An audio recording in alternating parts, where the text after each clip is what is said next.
Smoking is injurious to health. It causes cancer.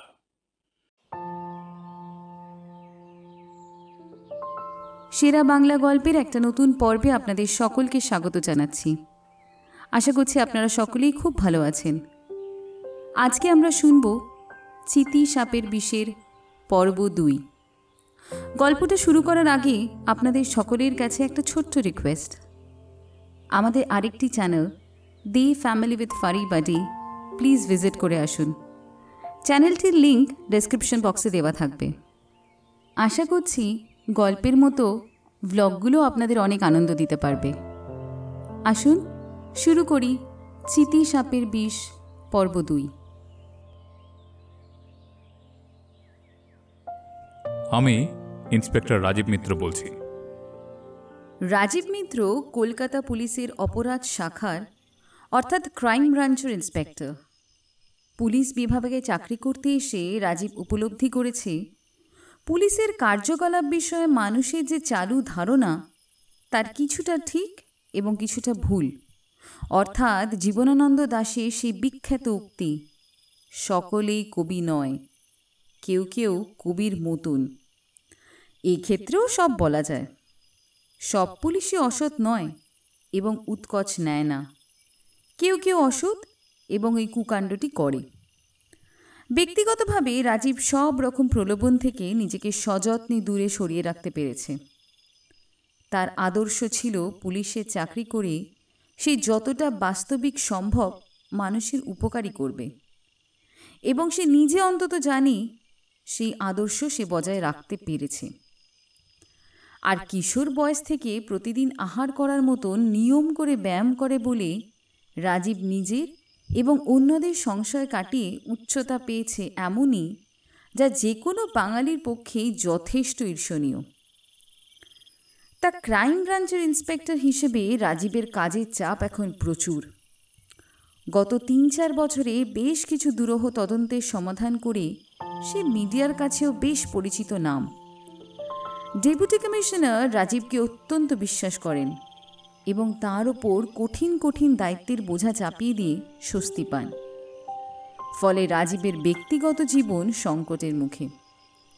যদিও ৩৩ বছর বয়স হওয়া সত্ত্বেও সে এখনও অবিবাহিত। বালিগঞ্জ সার্কুলার রোডে ঝকঝকে পুলিশ আবাসনে সে দোতলায় যে বড়সড় ফ্ল্যাটটিতে থাকে, সেখানে তার সঙ্গী একজন ১৬-১৭ বছরের কিশোর মধু। তার বাবা কেউ নেই। এরকম অনাথ এক কিশোরের সন্ধান পেয়ে রাজীব তাকে নিজের ফ্ল্যাটে আশ্রয় দেয় এবং অচিরেই বুঝতে পারে এর আগে এক সাদামাটা ভাতের হোটেলে কাজ করা এই ছেলেটির রান্নার হাত খাসা। আজ এখন রাত 11:30 বেজে গেছে। ট্রেডমিলে হাঁটা শেষ করে রাজীব তোয়ালে দিয়ে শরীরের ঘাম মুছছিল। মধু ছুটে এলেও মোবাইলটা বাগিয়ে ধরে, স্যার ফোন আছে। কার? ডিসি সাহেবের। ডিসির ওজন মধু জানে। রাজীব দ্রুত ফোনটা মধুর হাত থেকে নিল। তারপর গলাটা একটু ঝেড়ে নিয়ে বলল, sir, Rajiv here. Rajiv, a fresh murder case for you. ভরাট কণ্ঠস্বর ডিসির। Sir, place of occurrence? রাজীবের সপ্রতিভ প্রশ্ন। অনেক রাত হয়েছে। You must be very tired. তবু আজ রাতে বোধহয় তোমাকে ইনভেস্টিগেশনে যেতে হতে পারে। সমস্ত ব্যাপারটা তোমাকে ডিটেলসে জানাবে সল্টলেক থানার ওসি। স্যার, যতই রাত হোক, I am always at your service. কিন্তু একটা প্রশ্ন স্যার। বলে ফেলো রাজীব। মার্ডারটা কি সল্টলেক থানার আন্ডারে হয়েছে? Perfectly understood. কিন্তু সল্টলেক থানা তো কলকাতা পুলিশের আন্ডারে নয় স্যার। তাহলে আমরা কেন সে ব্যাপারে? তোমার যুক্তিতে কোনো ভুল নেই রাজীব। কেসটা নর্থ 20 পরগনা পুলিশ সুপারের আন্ডারেই পড়ে। কিন্তু আমি তোমাকে বলছি যে মার্ডারটা হয়েছে a young man of 32 or 33 years. তার জামার বুক পকেটে একটা কার্ড পাওয়া গেছে। তাতে দেখা যাচ্ছে তার রেসিডেন্স গল্ফ গ্রিনে। সে কারণে হায়ার অথরিটিজের ধারণা ঘটনাটার ঘন ঘটা কলকাতা পর্যন্ত গড়াতে পারে। তাছাড়া জেলার ক্রাইম সেলের কন্ডিশন তো তুমি জানো। Practically there is nothing dependable for serious investigation regarding the homicide cases. সে কারণে স্বয়ং পুলিশ ডিজি আমাদের কমিশনার সাহেবকে রিকোয়েস্ট করেছেন যে এই মার্ডারের ব্যাপারটা কলকাতা ক্রাইম ব্রাঞ্চকে দিয়ে তদন্ত করাতে। পুলিশ কমিশনার আমাকে বলেছেন যে তোমাকে এই কেসটা তদন্তের ভার দিতে। অতএব রাজীব, অতএব আমাকে এখন কি করতে হবে স্যার? তোমাকে কিছুক্ষণ ওয়েট করতে হবে। সল্টলেক থানার অফিসার ইনচার্জ তোমাকে কল করবে। He will brief you regarding the case. He is pretty junior to you. সুতরাং তুমি তোমার ডিনার সেরে নাও এবং ফোনের জন্য ওয়েট করো। ওকে, চলো, গুড নাইট। ডেপুটি কমিশনার নিজেই যোগাযোগ কেটে দিলেন। রাজীব মোবাইল টেবিলে রেখে চান ঘরের দিকে যাবার সময় মধুর দিকে তাকিয়ে বলল, মধু, তোর খাবার রেডি তো রে? চান ঘর থেকে বেরিয়ে জিন্স ট্রাউজার আর কালো স্পোর্টস গেঞ্জি পরে নিল রাজীব।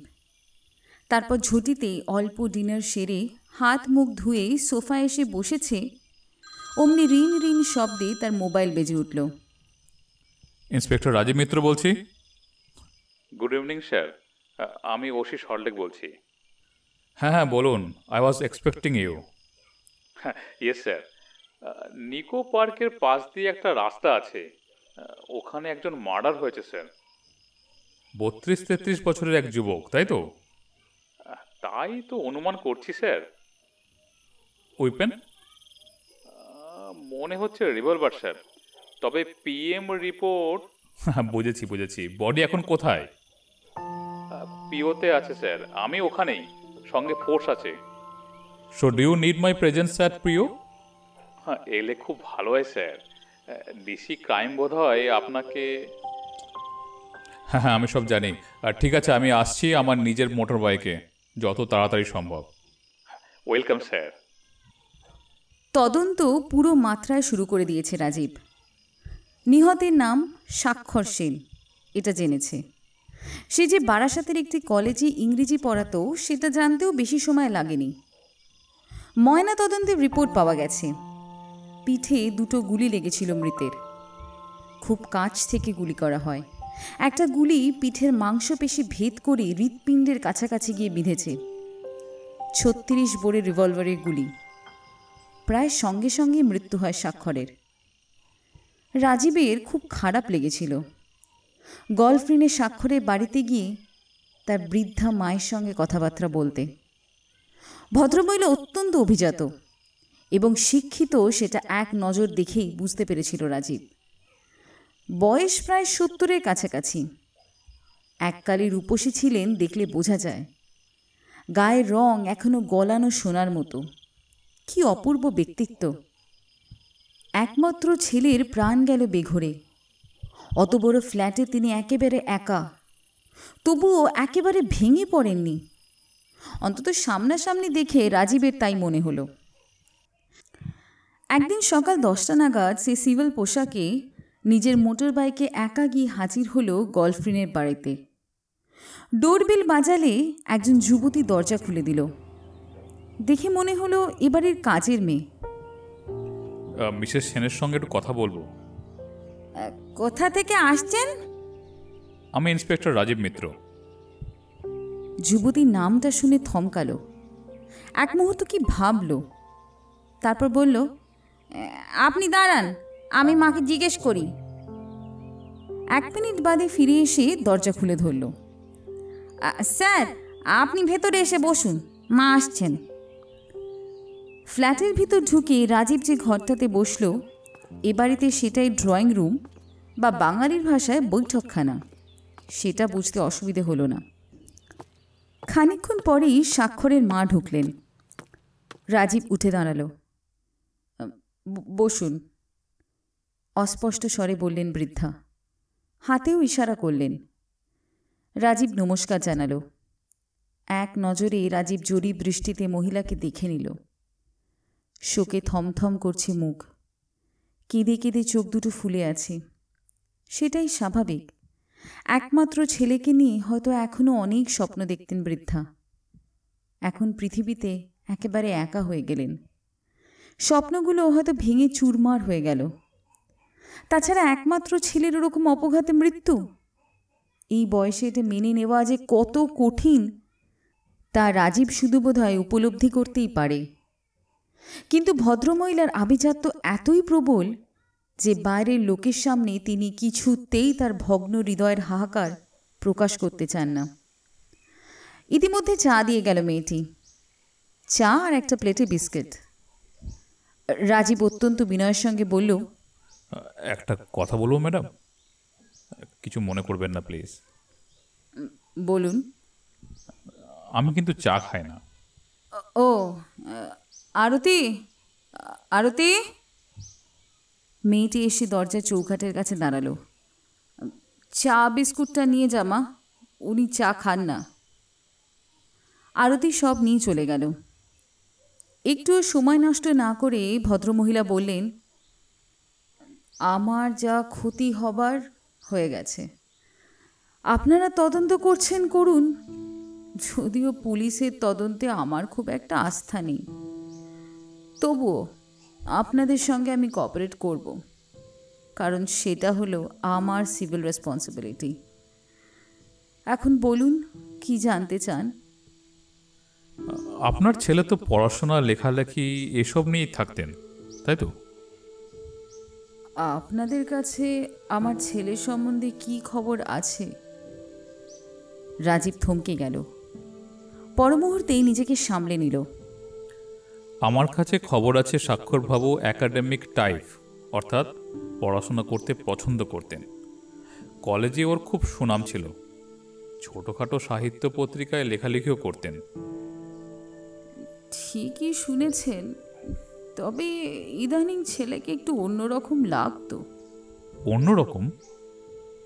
ইদানিং মানে গত 2 সপ্তাহ ধরে স্বাক্ষরকে একটু রেস্টলেস এবং একটু টেন্সড মনে হতো। Restless and tensed? হ্যাঁ, অনেক রাতে সে বোধহয় কারো ফোন পেত। কোনো মহিলার ফোন? আমার মনে হয় সেরকমই। রাতে আমি ঘুমের ওষুধ খেয়ে শুই, এটা ঠিক, কিন্তু ঘুম আমার চট করে আসে না। আমি চোখ বুজিয়ে ঘর অন্ধকার করে ঘুমের অপেক্ষায় শুয়ে থাকতাম। তখনই পাশের ঘরে স্বাক্ষর ফোনে কথা বলতো, অনেকক্ষণ কথা বলতো, বেশ নরম গলায়। তখনই তার মুখে আমি একটা নাম শুনেছি, ভার্জিনিয়া। ভার্জিনিয়া? হ্যাঁ, ভার্জিনিয়া। আপনি কোনোদিনও জানতে পারেননি এই ভার্জিনিয়াটাকে? আমার ছেলে খুব লাজুক প্রকৃতির ছিল, স্বভাবটাও নরম। আমি এটা জানতে চেয়ে ওকে আর লজ্জায় ফেলতে চাইনি। তাছাড়া তাছাড়া? এখন আর বলতে কোনো বাধা নেই আপনাকে। আমি অনেক বলা সত্ত্বেও ছেলে বিয়ে করতে চাইছিল না, কেন কে জানে। তাই আমিও চেয়েছিলাম যদিও নিজে থেকে কোনো মেয়েকে পছন্দ করে তো করুক না, পরে আমাকে যখন বলবে আমি মাথা ঘামাবো। আমার ধারণা আমার ছেলে অত রাতে ভার্জিনিয়া নামে কোনো মেয়ের সঙ্গে প্রেমের কথা বলতো, কিন্তু এখন মনে হচ্ছে সেটা কি সত্যি? নিজের অজান্তে কোনো গভীর ষড়যন্ত্রে কি জড়িয়ে পড়েছিল? সেটাই তো আমাদের খুঁজে দেখতে হবে ম্যাডাম। ম্যাডাম, আমি স্বাক্ষরবাবুর ঘরটা একটু নিজের মতন করে দেখতে চাই। বলুন না, সার্চ করবেন, করুন, আমার ঘরও করতে পারেন। তার দরকার হবে না। আরতি, ওকে দাদার ঘরে নিয়ে যাও। রাজীব ভদ্রতাবশত উঠে দাঁড়িয়েছিল। মহিলা দরজা পর্যন্ত চলে গিয়েছিলেন। হঠাৎ ঘুরে দাঁড়িয়ে বললেন, একটা কথা। বলুন ম্যাডাম। ঘটনার দিন সকালে আমার ছেলেকে খুব আপসেট আর টেন্সড লাগছিল, আর ও প্রতিদিন শান্তিনিকেতনে ঝোলা ব্যাগ কাঁধে কলেজে যেত। সেদিন গেছিল অ্যাটাচি হাতে। এই দুটো ব্যাপার আমাকে খুব খটকা দিয়েছিল। রাজীব বুক পকেট থেকে ছোট্ট নোট বই বের করে দুটো পয়েন্ট নোট করে নিল। আরতি বলে মেয়েটি রাজীবকে স্বাক্ষরের ঘরে নিয়ে এলো। এই ঘরেই পরপর আলমারি আর স্টিলের র্যাকে সাজানো তার অজস্র বইপত্র। ঘরটা বেশ বড়, মাঝখানে একটা দামি সিঙ্গল খাটের বিছানা, ঘরের এক কোণে একটা টেবিল চেয়ার, সেখানে কিছু কাগজপত্র পেপার ওয়েট চাপা। আরতি চলে গেছে। রাজীব ঘুরে ঘুরে ঘরটা দেখছে। কি খুঁজছে সে? আচ্ছা, ওর মোবাইল ফোনটা কোথায় গেল? সেদিন যে কলেজে বেরিয়েছিল স্বাক্ষর, নিশ্চয়ই ফোনটা সঙ্গে নিয়ে বেরিয়েছিল। ফোনটা মৃতদেহের সামনে পাওয়া যায়নি, হাতের অ্যাটাচিতেও পাওয়া যায়নি। তার মানে যারা ওকে খুন করেছে দুটোই তাদের হস্তগত। অ্যাটাচিতে কি ছিল? শান্তিনিকেতনে ব্যাগের বদলে অ্যাটাচি কেন? মোবাইল ফোনটা যদি পাওয়া যেত সেটা একটা গুরুত্বপূর্ণ সূত্রের উৎস হতো, কারণ কল লিস্ট পরীক্ষা করলেই বোঝা যেত বেশ কয়েকদিনে মৃত ব্যক্তি কাদের কাদের সঙ্গে ফোনে বেশি কথা বলেছে। তাহলে কি খোঁজা যায় কি এমন একটা কিছু যা থেকে স্বাক্ষরের মনের গতি প্রকৃতি বোঝা যায়? কি হতে পারে সেটা? বইয়ের আগে একটার পর একটা বই হাতড়ে যাচ্ছে রাজীব। কোনো বইয়ের মধ্যে কোনো কাগজের টুকরো, কোনো চিঠির অংশ যদি পাওয়া যায়, কিন্তু সেরকম কিছুই চোখে পড়ছে না। খুঁজতে খুঁজতে ঘেমে গেল রাজীব। এত বই! কত বয়স হবে ছেলেটার? তার মতনই এই বয়সে এত বই পড়ে ফেলেছে। এবার টেবিলের কাগজপত্র হাতড়াতে শুরু করেছে রাজীব। একটা লেখার প্যাড, সেটা উল্টাতেই চোখে পড়ল ভার্জিনিয়া, ভার্জিনিয়া, ভার্জিনিয়া। 3 বার লেখা, যেন ভার্জিনিয়া স্তব করা হয়েছে। কেই ভার্জিনিয়া? কি তার পরিচয়? এই ভার্জিনিয়া রহস্য ভেদ করলেই কি স্বাক্ষর হত্যা রহস্যের সমাধান হবে? ছোট পড়াশোনার টেবিলের ডান পাশে দুটো ড্রয়ার, বাঁ পাশে দুটো। ডান পাশের সব থেকে উপরে ড্রয়ারটা টেনে খুলতেই চোখে পড়ল একটা ডায়েরি, মাঝারি সাইজের রেক্সিনে বাঁধানো। এটাই কি এতক্ষণ খুঁজছিল রাজীব? তার আঙুলগুলো বাজ পাখির ঠোঁট হয়ে গেল। ছোঁ মেরে ডায়েরিটা তুলে নিল। এটা স্বাক্ষরের ব্যক্তিগত ডায়েরি। এটা পড়ে ওর মনের গতি প্রকৃতি যদি কিছু বুঝতে পারা যায়। কিন্তু ডায়েরিটা কিভাবে নিয়ে যাওয়া যায়? ঠিক মতো বলতে গেলে এটাকে সিজ করতে হয়, তাহলে সিজার লিস্ট দিতে হবে স্বাক্ষরের মাকে। অত ঝামেলা দরকার কি? জিন্স ট্রাউজারের পাশ পকেটে কি ডায়েরিটা ধরে যাবে না? হ্যাঁ, ধরে তো গেল, যদি একটু উঁচু হয়ে রইল। ঘর থেকে বেরিয়ে পার্লারে এলো রাজীব। সব চুপচাপ, সারা বাড়ি কীরকম বিসদৃশভাবে নিশ্চুপ। কাউকে দেখা যাচ্ছে না। কাজের মেয়েটি কোথায় গেল? রাজীব হাঁক দিল মৃদুভাবে। কেউ আছেন? মেয়েটি বেরিয়ে এলো। কিছু বলবেন স্যার? আমার কাজ হয়ে গেছে, আমি চললাম। মেয়েটি চুপ করে আছে। রাজীব স্বাক্ষরের মাকে ইঙ্গিত করে বলল, ওকে কিছু বলতে হবে আর? উনি শুয়ে আছেন, বিরক্ত করতে বারণ করেছেন। ওকে, এই আমার কার্ড রইল, প্রয়োজনে যোগাযোগ করতে বলবেন। রাজীব আর পিছনে তাকালো না। সিঁড়ি দিয়ে নিচে নেমে এলো। বাড়ির সামনে তার বাইক দাঁড়িয়ে আছে। বাইকের খোপে সে ট্রাউজারের পকেট থেকে ডায়েরিটা বের করে ঢুকিয়ে দিল। তারপর বেগে চালিয়ে দিল গাড়ি। গন্তব্য অফিস। এখন বেলা প্রায় 12টা। নিজের অফিসে এলো রাজীব। ঘরে ঢুকে চেয়ারে বসতেই পিএ খবর দিল, স্যার, ডিসি সাহেব ফোন করেছিলেন। তাই নাকি? ধরুন ওকে। পিএ লাইনটা প্রথমে এনগেজড পেল। বড় অফিসারদের ফোন সহজে পাওয়া যায় না, আর দিনের এই সময়টা তারা সত্যিই মহাব্যস্ত। যাই হোক, মিনিট 15 নাগারে চেষ্টা করার পর ডিসির ফোন ফাঁকা পাওয়া গেল। পিএ বলল, স্যার, সাহেব লাইনে আছেন। রাজীব রিসিভারটা নিয়ে বলল, good afternoon sir, any instruction? Investigation শুরু হয়েছে? হ্যাঁ স্যার। কি মনে হচ্ছে? একেবারে primary stage sir. Oh I see. তবে মিডিয়ার ঠিক খবর পেয়ে গেছে? সে তো স্যার পাবেই, এই শহরের মিডিয়া প্রোঅ্যাক্টিভ। আমাকে জিজ্ঞেস করছে এই খুনের সঙ্গে রাজনীতির কোনো সম্পর্ক আছে কিনা। তো আপনি কি বললেন স্যার? আমি বললাম, কিচ্ছু বলছি না, matter is subject to investigation.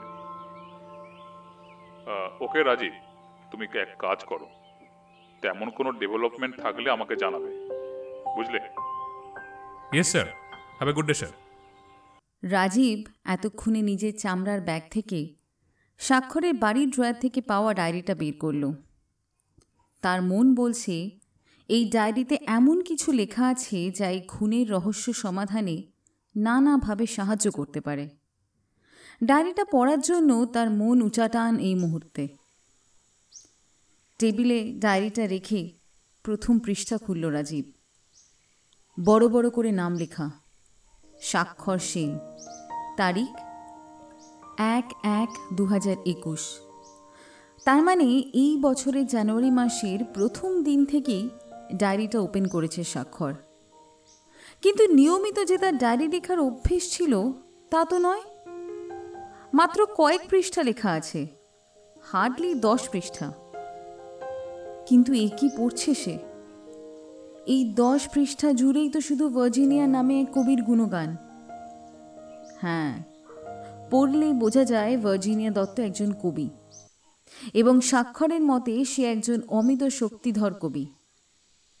এই কবি দেশ পত্রিকা ও অন্যান্য নানা নামী পত্রিকায় নিয়মিত কবিতা লিখে থাকে। একদিনের ডায়েরিতে স্বাক্ষর লিখে রেখেছে যে সে ভার্জিনিয়ার কবিতার ওপর একটা দীর্ঘ প্রবন্ধ লিখবে এবং প্রবন্ধ ছাপতে দেবে উলুখোর পত্রিকায়। এরপর প্রায় 1 মাস স্বাক্ষর ডায়েরি লেখেনি। তারপর জুন মাসের লেখাগুলো দেখে রাজীব নড়েচড়ে বসল। এটা জুলাই মাসের প্রথম সপ্তাহ। জুন মাসের কয়েকদিন ডায়েরির পৃষ্ঠায় 2-3 লাইনের সংক্ষিপ্ত মন্তব্যগুলো দেখে মনে হচ্ছে ভার্জিনিয়ার সঙ্গে স্বাক্ষরের ব্যক্তিগত পরিচয় হয়েছিল এবং একটু যেন ঘনিষ্ঠতাও হয়েছিল। 17 জুন 2021। স্বাক্ষর লিখছে, আজ গভীর রাতে ফোনে ভার্জিনিয়া নিজেই আমার সঙ্গে যোগাযোগ করল। আনন্দে আমার হৃদয় যেন ফেটে উপড়ে আসবে। ওর কবিতার ওপর আমার লেখা প্রবন্ধ পড়ে কি ও আমার প্রেমে পড়ে গেছে? আমিও তো একা, নিঃসঙ্গ। ভার্জিনিয়ার মতন একজন কবির যদি সঙ্গ পাই ওই তারিখে, তাহলে বারিস্তা ক্যাফেতে আমাদের দেখা হবে। আবার 25 জুন 2021। কি আনন্দ, কি আনন্দ, কি আনন্দ! একজন নারী যে এত আনন্দ দিতে পারে কোনোদিনও ভাবিনি আমি। রাজীব এটুকু পড়ে চোখ বুঝল, ভাবতে লাগলো শুধু এই কথাগুলোই লেখা আছে, আর ডিটেলসে কিছু লেখা নেই। তার মানে কি ওই মেয়েটির সঙ্গে স্বাক্ষরের দৈহিক সম্পর্ক হয়েছিল? কলিং বেল বাজিয়ে পিএকে ডাকল রাজীব। 1 কাপ দুধ ছাড়া চিনি ছাড়া কফি পাঠিয়ে দিতে বলল। আবার ডায়েরির পৃষ্ঠা উল্টাতে লাগলো। কিন্তু এ কি, আর তো তেমন কিছু লেখা নেই। শুধু পরপর কয়েকটা পৃষ্ঠা জুড়ে একই বাক্য বারবার লেখা, যেন নিজের বুকের আরতি কালি দিয়ে লেপে রেখেছে স্বাক্ষর ডায়েরির পৃষ্ঠায়। আর সেই লাইনটা হলো, ভার্জিনিয়া আমার সঙ্গে যোগাযোগ করছে না কেন? ভার্জিনিয়া আমার সঙ্গে যোগাযোগ করছে না কেন?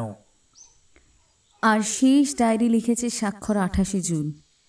একটাই কথা, আমি কি তবে প্রতারিত হলাম? এরপর আর কোনো লেখা নেই। ডায়েরির পৃষ্ঠাগুলো শূন্য।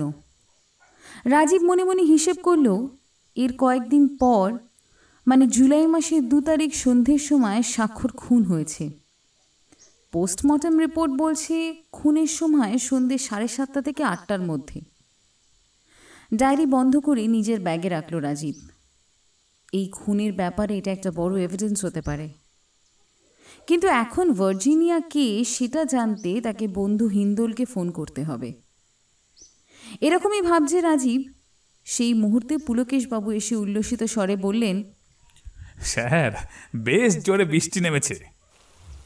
এই শহরে যে কজন স্প্যানিশ ভাষা জানে, হিন্দোল ভট্টাচার্য তাদের মধ্যে অন্যতম। রাজীব তার সংগ্রহ থেকে হিন্দোল ভট্টাচার্যের কার্ডটা বের করল। মোবাইল নাম্বার এতে দেওয়া আছে, নিশ্চয়ই তা পরিবর্তিত হয়নি। বাইরে সত্যি জোর বৃষ্টি নেমেছে, আকাশ ঘন কালো। তা অফিস চেম্বারে বসে বেশ বুঝতে পারছে রাজীব। এখন বেলা 2টো। হিন্দোল ভট্টাচার্যকে ফোন করার পক্ষে ব্যাপারটা কি অসময় নয়? উনি যদি এখন ক্লাসে থাকেন? তবুও রাজীবের যেন তর সইছিল না।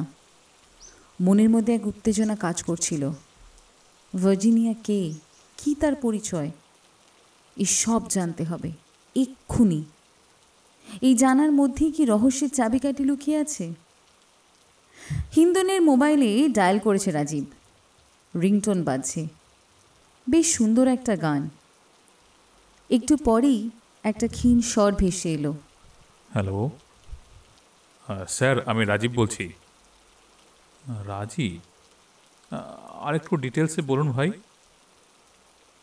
আমি কি হিন্দোল ভট্টাচার্যের সঙ্গে কথা বলছি? হ্যাঁ হ্যাঁ, বলছেন? স্যার, আমি ইন্সপেক্টর রাজীব মিত্র কথা বলছি। হো, রাজীব। Yes inspector. হ্যাঁ, বলুন কেমন আছেন? ভালো আছি স্যার।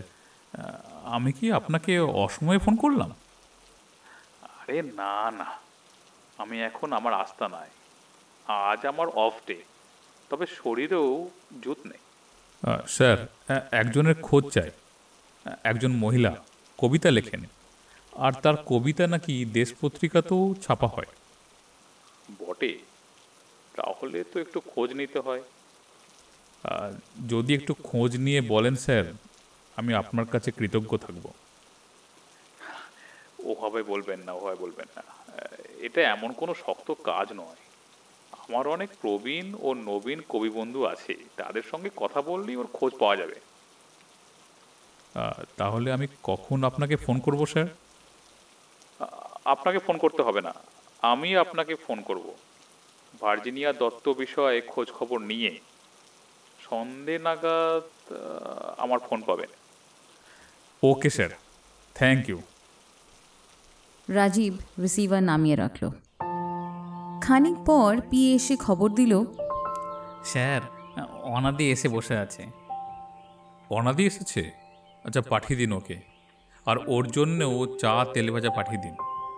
আর এখন আমার ঘরে কেউ ঢুকবে না, ওর সঙ্গে আমার কনফিডেন্সিয়াল আলোচনা আছে। বুঝেছি স্যার। পিএ বেরিয়ে যাবার পর অনাদি ঘরে ঢুকে স্যালুট ঠুকল। রাজীব বলল, বসো। ইনফরমেশন আছে? আছে স্যার। রাজীব বলল, স্বাক্ষর যেদিন খুন হয় সেদিন বাড়ি থেকে বেরিয়ে প্রথম কোথায় গিয়েছিল জানতে পেরেছ অনাদি? হ্যাঁ স্যার, কিছু খবর জোগাড় করেছি। কি খবর অনাদি? স্যার, কিভাবে আমি জেনেছি সেটা আপনাকে বলছি না, তবে সেদিন স্বাক্ষরবাবু সকাল 10টা নাগাদ বাড়ি থেকে বেরিয়ে বারাসাত কলেজে যাননি। রাজীব হাত তুলে অনাদিকে থামিয়ে দেয়। হেসে বলে, অনাদি, চোরের ওপর বাটপাড়ি করতে যেও না। তোমার খবরের সোর্স কি আমি সেটা জানতে চাই না। আমি শুধু জানতে চেয়েছি খবর কি পেয়েছো। আর শুনে রেখো, সোর্সগুলো বুঝে নিতেও আমার অসুবিধা হওয়ার কথা নয়। আমি নিজে দেখেছি স্বাক্ষরের বাড়ি থেকে বাসস্ট্যান্ড প্রায় 1.5 কিলোমিটার রাস্তা। আর অতটা রাস্তা সে প্রতিদিন নিশ্চয়ই হেঁটে যেত না। রিক্সা কিংবা অটোতে যাওয়া সম্ভব। আর রিক্সাতেই যেত নিশ্চয়ই, কারণ ওদের বাড়ির সামনে সারি সারি রিক্সা দাঁড়িয়ে থাকতে আমি দেখেছি। আধ ঘন্টার জন্য হলেও আমি যখন যেখানে যাই আমার চোখ সব কিছু খুঁটিয়ে দেখে নেয়। তুমি নিশ্চয় সেটা লক্ষ্য করেছো আগে। এবং রিক্সা চালকদের পরপর ইন্টারভিউ করে তুমি নিশ্চয়ই ওই তথ্যটাই পেয়েছো যে ভদ্রলোক সেদিন রিক্সা করে রোজকার মতন বাস স্ট্যান্ডে বাস ধরতে যায়নি, অন্য কোথাও গিয়েছিল। এখন বলো কোথায় গিয়েছিল? স্যার, আপনার বুদ্ধির কাছে সত্যি হার মানছি। কাছাকাছি স্টেট ব্যাংকে স্যার, সেখানে গিয়েছিল, যেখানে ওর মায়ের নামে জয়েন্ট অ্যাকাউন্ট আছে স্যার। ও বটে। সেদিন সেভিংস ব্যাংক থেকে প্রায় 5 লক্ষ টাকা তুলেছিলেন ভদ্রলোক। 5 লাখ টাকা? বলো কি হে? হ্যাঁ স্যার। তারপর উনি একটা ট্যাক্সি নেন। ট্যাক্সি করে কোথায় যায়? সেটা স্যার হদিশ করতে পারেনি। অনাদি আবার মাথা চুলকোয়। তবে আর একটা তথ্য দিতে পারি, সেটা আপনার তদন্তের কাজে লাগলেও লাগতে পারে। কি তথ্য অনাদি? ভদ্রলোক ব্যাংকে গিয়েছিলেন একটা অ্যাটাচি হাতে। মানে অন্যদিন কি অ্যাটাচি হাতে থাকতো না? রিক্সা চালককেই আমাকে জানিয়েছে যে বাবু প্রতিদিন কাঁধে ব্যাগ নিয়ে কলেজে যেতেন। ওই একটা রিক্সাতেই উনি প্রায়ই যেতেন, কিন্তু সেদিন ওর হাতে অ্যাটাচি ছিল। ও, তার মানে তুমি বলতে চাইছো 5 লাখ টাকা ব্যাংক থেকে তুলবে এবং সেটা ক্যারি করবে বলেই অ্যাটাচি নিয়ে গিয়েছিল, তাই তো? সেরকমই তো মনে হচ্ছে স্যার। কিন্তু ডেড বডির পাশে তো অ্যাটাচি ফ্যাটাচি কিছু পাওয়া যায়নি। তবুও একবার সরলেক থানার ওসির সঙ্গে কথা বলে নেওয়া উচিত, কি বলো? আমি কি এবার আসবো স্যার? হ্যাঁ হ্যাঁ হ্যাঁ, তুমি এসো। আমাকে আবার কাজ দেবেন তো স্যার? হ্যাঁ নিশ্চয়ই, যখন প্রয়োজন পড়বে তোমাকে নিশ্চয়ই ডাকবো। অনাদি বেরিয়ে গেল। এবার রাজীব নিজের ফ্ল্যাটে যাবে। অফিস থেকে তার ফ্ল্যাট বেশি দূরে নয়। ফ্ল্যাটে গিয়ে টিফিন সেরে 8 ঘন্টা বিশ্রাম নিয়ে রাজীব আবার অফিসে গিয়ে বসল। আর প্রায় সঙ্গে সঙ্গেই তার মোবাইল বেজে উঠল। সে দেখল মোবাইলের পর্দায় হিন্দোল ভট্টাচার্যের নাম্বার ভেসে উঠেছে। হ্যাঁ স্যার, আমি রাজীব বলছি, বলুন। মিস্টার মিত্র, আমি ভার্জিনিয়া দত্তের পরিচয় পেয়েছি। পেয়েছেন স্যার? হ্যাঁ, ভার্জিনিয়ার বয়স 30-এর মধ্যে। সাউথ কলকাতার একটা ইংলিশ মিডিয়াম স্কুলে ইংরেজি পড়ায়। হ্যাঁ, ঠিকই খবর আপনার। ও কবিতা লেখে, আর ওর কবিতা দেশ পত্রিকাতেও ছাপা হয় মাঝে মাঝে। আচ্ছা, কি ব্যাপার বলুন তো? আমার এক ঘনিষ্ঠ বন্ধু ভার্জিনিয়ার যা পরিচয় দিল, তাতে তো ওকে খারাপ মনে হলো না। খুবই সফিস্টিকেটেড এবং এডুকেটেড মহিলা। রাজীব আবার বলল, স্যার, আপনি ভদ্রমহিলার বাড়ির ঠিকানাটা দেবেন? বাড়ির ঠিকানা? হ্যাঁ, আচ্ছা নিন। 21 B, fern road, Gariahat, Kolkata 910। অনেক ধন্যবাদ স্যার, আপনি একেবারে চিন্তা করবেন না। Please have faith on me. Okay mister Mitra, good night. হ্যাঁ, গুড নাইট স্যার। গড়িয়াহাটের মোড় থেকে একটু ভেতরে ঢুকে ডান দিকের ফুটপাতে আলেয়া সিনেমা। তার পাশ দিয়ে একটা পরিচ্ছন্ন রাস্তা, দুপাশে ছিমছাম বাড়ি। বেশিরভাগ বাড়ি দোতলা 3তলা। এখন সন্ধে 7টা। রাজীব তার বাহন নিয়ে ঢুকে পড়েছে রাস্তাটার ভিতরে। এটাই ফার্ন রোড। অভিজাত উচ্চবিত্ত মানুষদের বাস এখানে। আলোয় উজ্জ্বল রাস্তা। এই রাস্তার প্রতি কর্পোরেশনের দাক্ষিণ্য দেখা যাচ্ছে বেশ ভালোই। নানা রকম ফাস্টফুডের দোকান, ভাজাভুজির গন্ধ ভেসে আসছে নাকে। প্রত্যেকটা দোকানের সামনেই রঙিন পোশাকে যুবক যুবতী, ছোট ছেলে কিংবা মেয়ের হাত ধরা মায়েদের ভিড়। এরকম সন্ধেবেলা কোনো মহিলাকে তার বাড়ি গিয়ে পুলিশে জেরা করাটা কি সময়োপযোগী বা ভদ্রতা হবে? এক মুহূর্ত মনে এসেছিল রাজীবের।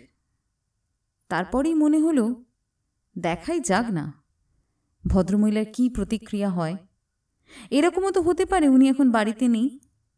সেক্ষেত্রে রাজীব নিজেই একটা কার্ড রেখে আসবে বাড়ির লোকের কাছে, যাতে তার অফিসের ঠিকানা এবং ফোন নাম্বার দেওয়া আছে। ভার্জিনিয়া তাকে ফোন করলেই তাকে নিজের অফিসে তলব করবে রাজীব। দু একজনকে জিজ্ঞেস করতে 21 বাড়িটা খুঁজে পেতে সময় লাগলো না। ফ্ল্যাট নয়, পুরনো দিনের বাড়ি, দোতলা। এখনও এই অঞ্চলটা তার স্বতন্ত্র নিয়ে টিকে আছে। প্রমোটাররা এখনও এখানে থাবা বসাতে পারেনি। সবুজ রঙে দুটো বড় দরজা। আজকালকার ফ্ল্যাটে এরকম দরজা দেখা যায় না। একপাশের দেওয়ালে চৌকো শ্বেতপাথরে অস্পষ্ট অক্ষরে লেখা, মি বিবি দত্ত, অ্যাডভোকেট। তাহলে কি ভার্জিনিয়া অ্যাডভোকেটের মেয়ে? দরজার পাশে ডোরবেল। আঙুলে চাপ দিল রাজীব। কয়েক মিনিটের অপেক্ষা, কোনো সাড়া নেই। এবার কিছুক্ষণ বাদে দরজা ফাঁক হলো। মাঝবয়সী একজন পুরুষ বেরিয়ে এলো। পরনে পাজামা, টোরাকাটা হাফ শার্ট, গোঁফ, মাথার চুল পাতলা। সম্ভবত এই বাড়ির কাজের লোক। এসব অঞ্চলে বাড়িতে এরকম চল আছে। কাকে চান? প্রশ্ন ভেসে এলো। ভার্জিনিয়া দত্ত বাড়িতে আছেন? কোথা থেকে আসা হচ্ছে? থানা থেকে। হ্যাঁ? লোকটা যেন বিষম চমক খেল। উনি আছেন কি? আছেন, কিন্তু থানা থেকে ওকে কি দরকার? সেটা ওর সঙ্গে দেখা হলেই না হয় বলবো। আচ্ছা আচ্ছা, আপনি দাঁড়ান, আমি ছোটদাকে পাঠিয়ে দিচ্ছি। রাজীব দাঁড়িয়ে রইল। এরকম ব্যবহার প্রত্যাশিত। পুলিশকে কি কেউ সহজে বাড়িতে ঢুকতে দেয়? নেহাত ঠেকায় না পড়লে। খানিক বাদে একজন যুবকের আবির্ভাব। বড়জোর 23-24 বছর বয়স।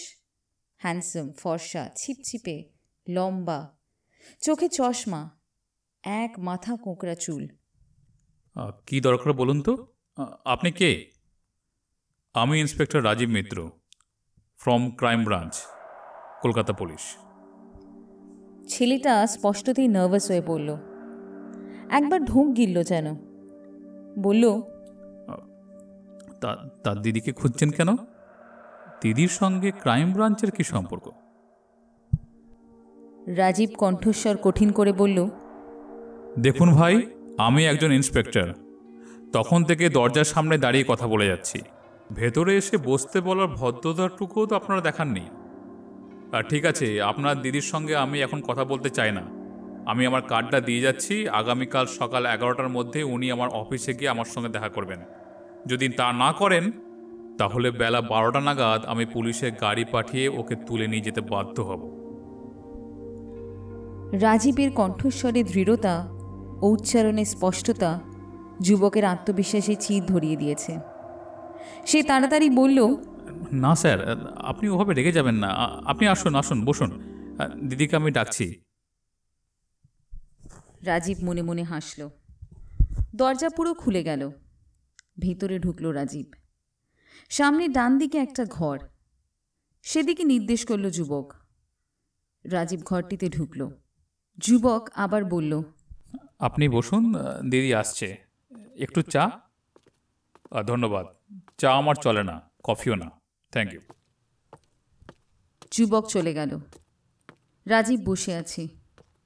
সমস্ত বাড়ি জুড়ে এক নৈশব্দ। এরপরই সিঁড়িতে চটির মৃদু ফটফট শব্দ। ঘরে যে ঢুকলো তাকে দেখে ভদ্রতাবশত রাজীব উঠে দাঁড়াল। এই ভদ্রতা সে অচেনা মহিলাদের ক্ষেত্রে রক্ষা করে। এই মহিলাই তাহলে ভার্জিনিয়া? মহিলা কেন, যুবতীই বলা যায়। ওই ছেলেটার থেকে 2-1 বছরের হয়তো বড়। কিন্তু কি অপরূপ মুখশ্রী! ছোট্ট কপাল, টিকলো নাক, ভাসা ভাসা চোখ। রাজীব বলল, নমস্কার, শুভ সন্ধ্যা। আমি ইন্সপেক্টর রাজীব মিত্র। যুবতী হাত জোর করে বলল, নমস্কার, শুভ সন্ধ্যা। আমি ভার্জিনিয়া দত্ত। আপনি বসুন। রাজীব বসল নরম গদির সোফায়, ভার্জিনিয়ার বিপরীত দিকে। আমার সঙ্গে আপনার কি দরকার বলুন তো? আমি কিছুতেই বুঝতে পারছি না। ভার্জিনিয়ার ভাই ঘরের একপাশে দাঁড়িয়ে আছে। রাজীব বলল, কিছু মনে করবেন না, আমি শুধু আপনার সঙ্গে কথা বলতে চাই। ও ওকে। সুহাস, তুই দোতলায় চলে যা, পড়াশোনা কর, আমরা কথা বলছি। সুহাস রাজীবের দিকে একবার অগ্নিদৃষ্টি হেনে ঘর থেকে বেরিয়ে গেলেন। হ্যাঁ, কি বলছিলেন মিস্টার মিত্র? আপনি কবিতা লেখেন? এসব তো আপনি জানেন। মানে? আমি কবিতা লিখি কিনা আপনি জানেন, আমি একটা স্কুলে পড়াই, তাও আপনি জানেন। জানেন না? হ্যাঁ জানি, কিন্তু আমি যে জানি সেটা আপনি কিভাবে জানলেন? প্রফেসর হিন্দল ভট্টাচার্যের কাছে আপনি আমার খোঁজ নিয়েছিলেন। উনি আমাকে চেনেন না, উনি খোঁজ নিয়েছেন অর্ধেন্দু চক্রবর্তীর কাছে। অর্ধেন্দু চক্রবর্তী? একজন নামী কবি, খুব রেসপেক্টেবল মানুষ। অর্ধেন্দুদা আমার সম্বন্ধে জানিয়েছেন প্রফেসর ভট্টাচার্যকে, কিন্তু আমি বুঝতে পারছি না আমি হঠাৎ ভিআইপি হয়ে গেলাম কিভাবে। যে আপনাদের মতো পুলিশ অফিসাররা আমার খোঁজ করছেন, পুলিশদের অ্যানুয়াল ফাংশনে এবার কবিতা পাঠের আশা রাখছেন নাকি? সেখানে আমাকে কবিতা পড়তে হবে? ভার্জিনিয়ার শেষ কথাগুলোই বিদ্রূপ ছড়ে পড়ে। রাজীব বিন্দু মাত্র বিচলিত হয় না, খুব ঠান্ডা স্বরে জিজ্ঞেস করে, স্বাক্ষর সেন নামে কাউকে আপনি চেনেন? স্বাক্ষর সেন? স্বাক্ষর? দাঁড়ান দাঁড়ান। ভার্জিনিয়া কি যেন ভাবতে থাকে, তারপর রাজীবের দিকে তাকিয়ে বলে, আমাকে 2 মিনিট সময় দেবেন? আমি দোতলা একটু নিজের ঘরে যাব। অফকোর্স। ভার্জিনিয়া ঘর থেকে বেরিয়ে যায়। তার চটির শব্দ শুনে বোঝা যায় সে দ্রুত দোতলায় উঠছে। একটু পরেই নেমে আসে, হাতে একটা পত্রিকা। ভার্জিনিয়া সেটি বাড়িয়ে দেয় রাজীবের দিকে। এই নিন, দেখুন। রাজীব পত্রিকাটা হাতে নেয়।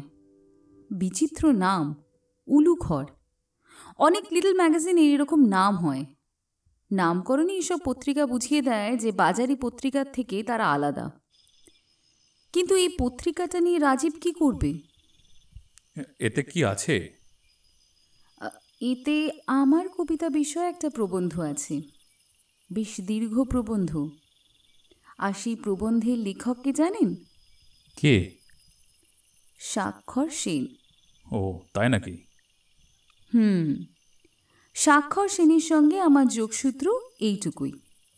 এ দেখুন, 75 পৃষ্ঠায় প্রবন্ধটি ছাপা হয়েছিল, আজ থেকে 3 মাস আগে। দেখুন। ভার্জিনিয়া পত্রিকাটি নির্দিষ্ট পৃষ্ঠা খুলে রাজীবের হাতে দেয়। রাজীব পড়তে থাকে প্রবন্ধটি। আপনি কি ভদ্রলোককে চিনতেন? স্বাক্ষর সেন কি? কখনোই না। ও লেখা আমি আগে পড়িনি, এই প্রথম দেখেছিলাম। তবে সত্যি বলতে কি, আমি ভদ্রলোকের প্রতি খুবই কৃতজ্ঞ বোধ করেছিলাম। কারণ জানেন তো, আমি কিন্তু খুব বেশি দিন কবিতা লিখছি না। বলা যায় বছর 3 আমি কবিতা লেখা শুরু করেছি। আমার কবিতা পড়ে ভদ্রলোক যে আমাকে কবি হিসেবে এতটা মর্যাদা দিয়েছেন, এভাবে আমার অ্যাপ্রিসিয়েশন করেছেন, এজন্য ভদ্রলোককে আমার কৃতজ্ঞতা জানানো উচিত। এখনো জানাননি? না, আমি তো ওকে চিনি না। কোথায় থাকেন, কি করেন, কিছুই জানি না। স্বাক্ষর সেন 3 দিন আগে খুন হয়েছেন মিস দত্ত। বোধহয় ঘরের মধ্যে বোমা পড়লেও ভার্জিনিয়া অতটা চমকাতো না রাজীবের এই ঘোষণায় যতটা চমকালো।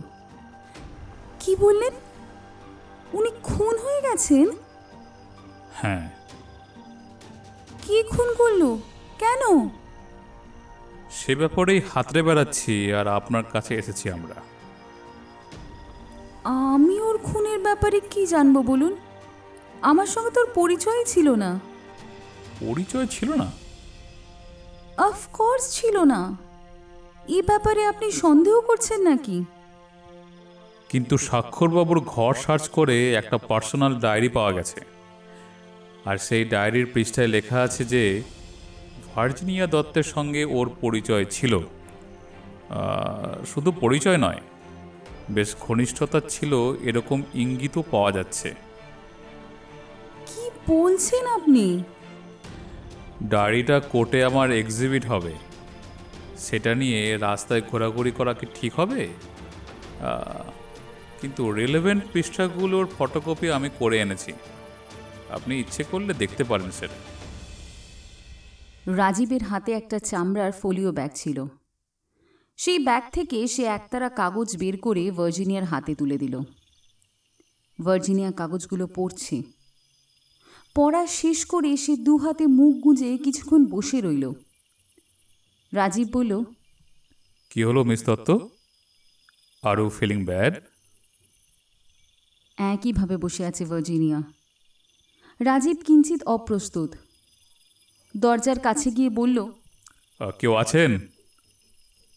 ভার্জিনিয়ার ভাই, সেই যুবক, বোধহয় দোতলার বারান্দায় দাঁড়িয়ে নিচের ঘরে আলোচনা শোনার চেষ্টা করছিল। সে দ্রুত তরতরিয়ে সিঁড়ি দিয়ে নেমে এসে বলল, কি হয়েছে দিদির, কি হয়েছে? রাজীব বলল, ওকে এক গ্লাস জল এনে দিতে পারবেন? যুবক কয়েক মিনিটের মধ্যে জলের গ্লাস হাতে ঘরে ঢুকল। রাজীব বলল, জলটা খেয়ে নিন মিস দত্ত। ভার্জিনিয়া চোখ তুলল। তার চোখে জলের রেখা। কয়েক চুমুক জল খেল সে। তারপর রাজীবের দিকে হরিণ শিশুর মতো করুণ দুই চোখ তুলে বলল, বিশ্বাস করুন মিস্টার মিত্র, আমাকে বিশ্বাস করুন। ওই ভদ্রলোকের সঙ্গে আমার কোনো রকম পরিচয় ছিল না। আমি কোনোদিন তাকে চোখেই দেখিনি। কিভাবে এটা সম্ভব? এর মধ্যে কোনো গভীর ষড়যন্ত্র আছে। ষড়যন্ত্র মানে? স্বাক্ষর সেন তো আমাকে চিনত না, শুধু আমার কবিতার সঙ্গেই তার পরিচয় ছিল। ধরুন কোনো মেয়ে, আমার ধারণা সে একা নয়, তার পিছনে কোনো ক্রিমিনাল গ্যাং আছে। সেই স্বাক্ষরের সঙ্গে আলাপ করলো, নিজেকে ভার্জিনিয়া দত্ত পরিচয় দিয়ে ঘনিষ্ঠ হলো। উদ্দেশ্য একটাই, ধীরে ধীরে ব্ল্যাকমেল করা। তারপর কোনো কারণে অতিষ্ঠ হয়ে স্বাক্ষর একদিন বেঁকে বসল। সে আর টাকা দিতে রাজি নয়। উপরন্তু পুলিশের কাছে যাবে বলে হয়তো শাসানি দিল, আর হয়তো তখনই সে খুন হলো। আপনার অনুমান অনেকটাই ঠিক হতে পারে, তবে এত বড় শহরে কে বা কারা সে ব্ল্যাকমেলিং এবং স্বাক্ষর হত্যার সঙ্গে জড়িত, এটা খুঁজে বের করা খুব কষ্টসাধ্য। যেখানে সূত্র তেমন কিছুই নেই। তবে আপনাকে ভয় পেতে হবে না। স্বাক্ষর সেন যাকে ভার্জিনিয়া ভেবেছিল সে যে আপনি নয়, সেটা আমি বুঝেছি। এখন আপাতত ডায়েরি ফটোকপিগুলো আমি আপনার কাছে রেখে গেলাম।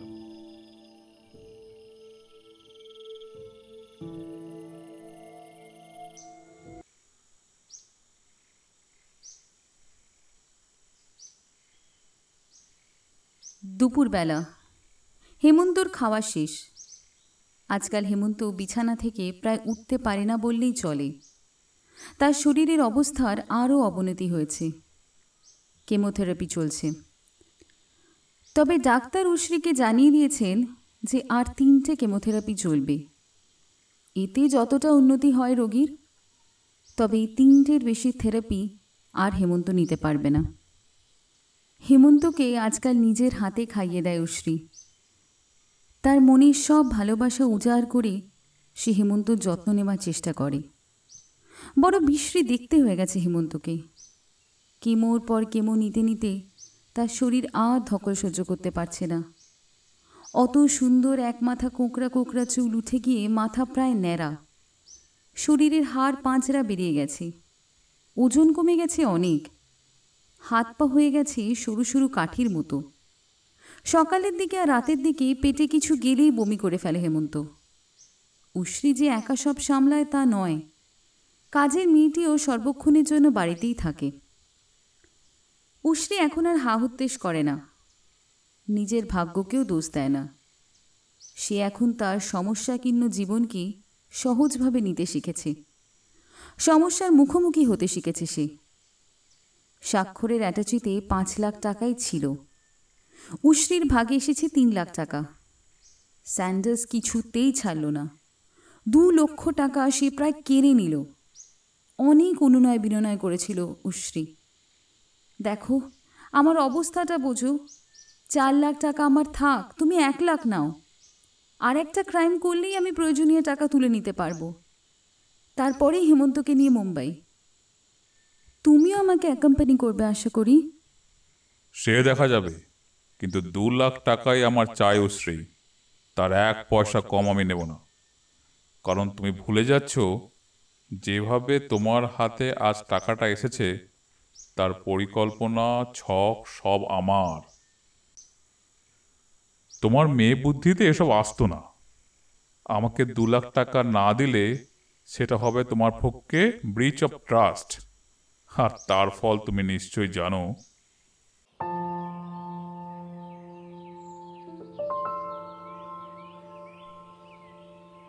এক অভিজাত হোটেলের কক্ষ, বাতানুকূল। মুখোমুখি 2টো সোফায় বসে আছে স্যান্ডার্স এবং উশ্রী। মাঝখানে ছোট্ট টেবিল, 2টো পানীয়ের গ্লাস, 1 প্লেট ফিশ ফিঙ্গার। এক চুমুকে গ্লাস শূন্য করে স্যান্ডার্স বলল, শ্রে, আজ এত স্লো যাচ্ছ কেন? এখনো 1 পেগও শেষ করলে না। মাথাটা বড় ধরেছে। উশ্রীর কপালে হাত দিয়ে বলল, রগের দুপাশ আঙুল দিয়ে টিপে ধরেছে। কেন? কিসের এত দুশ্চিন্তা তোমার? তুমি জানো না আমার কিসের দুশ্চিন্তা? বাড়িতে একজন পড়ে আছি, ধীরে ধীরে এগিয়ে যাচ্ছে, আমি আর বলতে পারছি না। প্লিজ শ্রী, এটা খেয়ে নাও। বলো না, কিসের তোমার এত দুশ্চিন্তা? আমাদের নেক্সট টার্গেটের কথা ভাবতে হবে স্যান্ডার্স। আর অপেক্ষা করা যাবে না। আমার 5 লক্ষ টাকা দরকার। 8 লাখ টাকা হলেই আমি হেমন্তকে নিয়ে মুম্বাই যাব। তুমি একা যাবে কেন? আমিও যাব তোমার সঙ্গে। তুমি যাবে? নিশ্চয়ই। কি ভাবো তুমি আমাকে? তোমার বিপদে আমি তোমার পাশে থাকবো না? তুমি একা অসুস্থ হেমন্তকে নিয়ে ব্রিচ ক্যান্ডি হসপিটালে গিয়ে সুবিধা করতে পারবে না, সেটা আমি জানি। আমি তোমার সঙ্গে থাকলে তোমাকে কিছুই করতে হবে না। এই স্যান্ডার্স পৃথিবীতে এমন কিছু কাজ নেই যা পারে না। Have drinks Sushri. এসো আমরা পরবর্তী টার্গেটের পরিকল্পনাটা করি। তুমি চিতি সাপ দেখেছো শ্রী? চিতি সাপ? হ্যাঁ, দেখেছি একবার। কোথায় দেখেছো? আমরা যে বাড়িটা কিনেছিলাম ওটা খুব একটা নতুন বাড়ি নয়, জানো তো। বাড়িটার বাথরুমের পিছন দিকে একটা ঝোপঝাড় মতো ছিল, সেখান থেকে বোধহয় সাপটা এসেছিল বাথরুমের জানলা বেয়ে। ওই একদিনই এসেছিল, আর কোনোদিন বাড়িতে সাপ টাপ দেখিনি। তুমি জানো তো, চিতি সাপ মানুষকে কামড়ালেই মানুষ তাড়াতাড়ি মরে না, ধীরে ধীরে মরে। প্রথমে শরীরের পচন ধরে, জ্বালা ধরে, তারপর ক্রমে ক্রমে মানুষ মরা শুরু হয়। মৃত্যু অনিবার্য। ধরো তুমি সেই চিতিসাপ, তোমার শিকারকে ধরলে। কখন যে বিষের ছোবলটি দিলে সে বুঝতেই পারবে না, কিন্তু সে ধীরে ধীরে নিস্তেজ হয়ে পড়বে। তারও মৃত্যু অনিবার্য। স্যান্ডার্স, একটা প্ল্যান ভেবেছি। তোমার প্ল্যান? আবার সেই কবি ভার্জিনিয়া দত্ত। মানে? আজ দুপুরে হেমন্ত একটা পত্রিকা পড়তে চাইল। ও কবে কিনে রেখেছিল এসব পত্রিকা। যখন সুস্থ ছিল তখন গাদাগুচ্ছে পত্রিকা কিনে এনে ঘর বোঝাই করতো তো। আসল পয়েন্টে এসো। হ্যাঁ, পত্রিকাটা পড়তে চাইল। আমি টেবিলের ডাই থেকে এনে ওকে দিলাম। সেই পত্রিকায় একটা লেখা পড়ছিল। কি লেখা জানো? কি লেখা? সেই কোন এক ছুরি ভার্জিনিয়া দত্তের কবিতার ওপর আরেকজন লিখেছে। কি লিখেছে? সেই প্রাবন্ধিকের নামও এক বিচিত্র। লেখক মাত্রই কি বিদঘুটের নাম হয়? অগ্নিবাণ মুখোপাধ্যায়। ওরে বাবা, উচ্চারণ করতে গেলে দাঁত ভেঙে যাবে যে। তাহলে আর কি, লেগে পড়ো। আবার ভার্জিনিয়া দত্ত হয়ে যাও, আর অগ্নিবাণ মুখোপাধ্যায়কে পাকড়াও করো, তারপর চিতি সাবের ছবল। কিন্তু ওই অগ্নি বিষয়ে তো আমি কিছু জানি না। মানে মানে কোনো কন্ট্যাক্ট নাম্বার নেই এই বলতে চাও? না, পত্রিকাটা পড়তে পড়তে হেমন্ত ঘুমিয়ে পড়েছিল। আমি যখন বের হচ্ছি তখনও ঘুমিয়ে। পত্রিকাটা পাশেই পড়ে আছে, তন্ন তন্ন করে উল্টাই। কোথাও লেখকদের কোনো ফোন নাম্বার বা পরিচিতি দেওয়া নেই, শুধু একটাই ফোন নাম্বার দেওয়া আছে, সম্পাদকের। তো সেই সম্পাদকের ফোন নাম্বারটা এনেছো? হ্যাঁ, এই যে। উশ্রী এক টুকরো কাগজ বাড়িয়ে দেয়। স্যান্ডার্স পড়ে। কাগজে লেখা সম্রাট দত্ত, যোগাযোগ 9477-283-991। দাও, সালা সম্পাদককে এখনই ফোন করে দেখছি। সম্পাদকের ফোন পাওয়া গেল। স্পষ্ট রিং হচ্ছে। ও প্রান্ত থেকে স্বর ভেসে এলো। হ্যালো, আমি কি সম্পাদক সম্রাট দত্তের সঙ্গে কথা বলছি? গলার স্বর যতটা পারা যায় মোলায়েম করে জিজ্ঞেস করলো স্যান্ডার্স। বলছেন, আপনি কি জানতে পারি? আমার নাম সন্তোষ বিশ্বাস, আমিও একটা কাগজ করি, কবিতার। ও, তা কি নাম কাগজে? ঘূর্ণি লাট্টু। বাহ বাহ, বেশ আধুনিক নাম তো, পোস্ট মডার্নও বলা যায়। কিন্তু আমি নাম শুনিনি কেন কাগজটা? খুব ছোট কাগজ তো স্যার, নিজের পয়সায় মাত্র 200 ছাপায়, তাও অনিয়মিত। বছরে হার্ডলি 2 বা 3টে সংখ্যা। বুঝেছি, লিটিল ম্যাগাজিনকে এইভাবেই বেঁচে থাকতে হবে দাদা। কেউ অক্সিজেন দেবে না, নিজেকেই অক্সিজেন যোগাতে হবে। ঠিক বলেছেন দাদা। এবার দরকার টরকারের কথাটা বলি। হ্যাঁ হ্যাঁ, বলুন। আচ্ছা, আপনাদের গত বইমেলা সংখ্যায় কবি ভার্জিনিয়া দত্ত বিষয়ে একটা প্রবন্ধ ছিল। প্রবন্ধের লেখক ছিলেন অগ্নিবাণ মুখোপাধ্যায়। একেবারে ঠিক বলেছেন। আর লেখাটা আমাদের খুব ভালো লেগেছে। তো এই অগ্নিবাণ না অগ্নিবীণ, তো এনার কিছু লেখা চাই। আচ্ছা, উনি কি করেন? উনি ব্যাংকে চাকরি করেন, এলাহাবাদ ব্যাংক, বাগুইয়াটি ব্রাঞ্চ। দেবেন নাম্বারটা ওনার? নিশ্চয়ই নিশ্চয়ই, কেন দেব না? আচ্ছা, এই অগ্নিবাণ বাবু কি ভার্জিনিয়া দত্তকে চেনেন? মনে হয় না।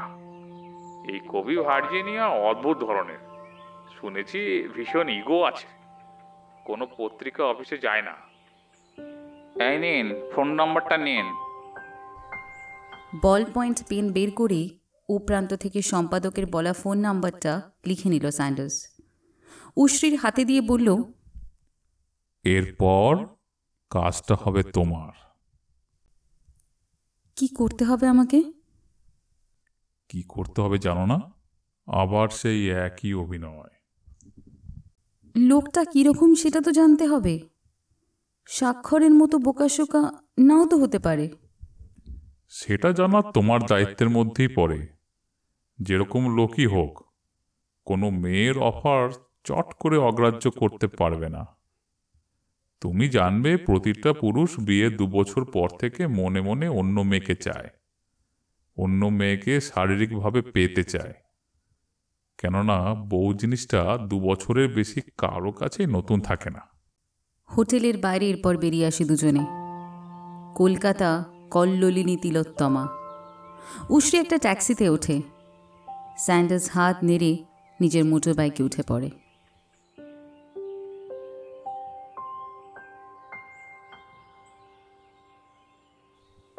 এতক্ষণ আপনারা শুনছিলেন চিতি সাপের বিষ পর্ব 2। গল্পটা খুব জমে উঠেছে, কি বলেন? পরের পর্বটা শোনার জন্য অতি অবশ্যই আমাদের সঙ্গে কানেক্টেড থাকুন। সুস্থ থাকুন, শুনতে থাকুন।